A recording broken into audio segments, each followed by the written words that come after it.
What is going on, everybody? Welcome back to Phones and Drones. So, Happy New Year to all you guys. I just got our latest software update from Tesla that is going to override 2023.44.30.5.1, and we are finally still getting bug fixes from that holiday update. This is 2023.44.30.7.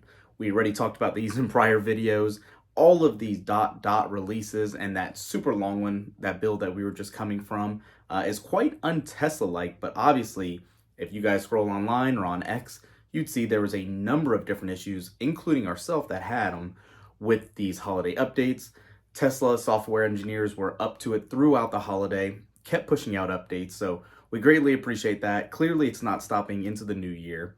But having said that, unfortunately, this is not going to be a very exciting update. Again, since this is the 7th iteration of this same build, the main branch is the same. This will continue to be bug fixes. However, even on the last build, we still had a couple issues where, again, media would just pause and not play when you first got in the vehicle.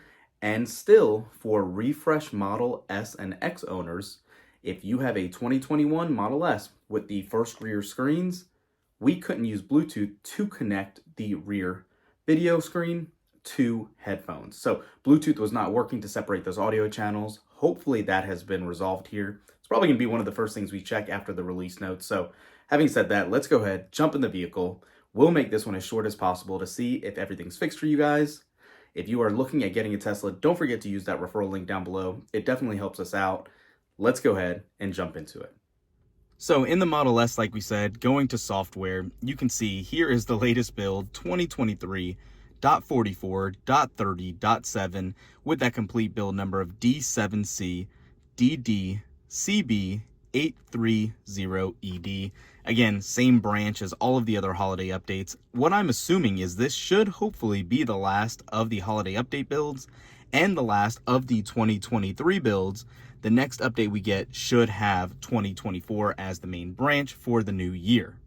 So, having said that, like I said at the beginning of this video too, we were always experiencing issues where the actual media playback would error out and give us some sort of error alert. I am happy to say that that did not happen on this drive or two other ones that I took, so I'm happy to see that. Hopefully that is a good sign that it is fixed. Again, we'll do more testing as we go, but that is a positive sign. Now, probably the more exciting and more frustrating aspect, whichever vehicle you're in will dictate that, are the Bluetooth headphones. So as you can see, I have my daughter's Bluetooth headphones here, and the rear display was part of that update where you should be able to have dual channel audio and play what's in the back also separate from what's up front. So what I want to do here is actually go into the rear display, go into settings and add a new device and see if it's going to work. So let's click on this. Let's go ahead and also turn these on and see if it works. We did do this once earlier and we were not so lucky. So you can see we're in pairing mode now, start search, and for some reason still, unfortunately, the Tesla will not discover any pair of Bluetooth headphones that I'm using, whether it be AirPods, whether it be these JLab Audios, whether it be OnePlus earbuds, Nothing Buds Pros, any of those are not working. The device, the controller was recognized very quickly last time when we set it up. No issues with that. Bluetooth is not an issue. Obviously, our car is connecting to our phone and any other phone I add without issue, but Bluetooth headphones to pair for the rear display is still not working. I am not sure why that is. I'm sure they're going to come out and say it's not a feature eligible for the 2021 build years. However, this is, again, one of those options that was stated would be available for this vehicle. Steam was the other high-profile one that was left out here, unfortunately. But you can see it's definitely not working. I don't know why. If you guys have a 2021 build Model S or X that is part of the refresh, comment down below and let me know if you're still experiencing these issues as well. It's kind of frustrating. It doesn't make sense why it's not working or why Tesla would leave it out. Obviously, the car has Bluetooth. It should have dual channel without any issues. But aside from ranting on that, jumping into the release notes like we always do, it was typically your minor fixes. This release contains minor fixes and improvements. Nothing else listed there. I'm sure at this point you guys know and are well aware of what's in that holiday update.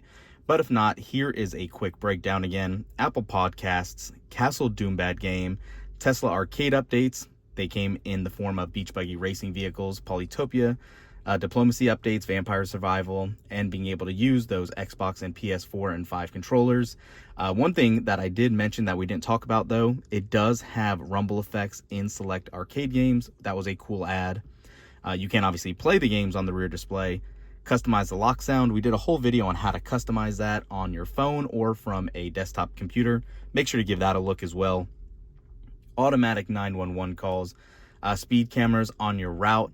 We've talked about all this too. This is all great to have. However, you have to be in navigation to get any of these. It does not show on a map without being in navigation.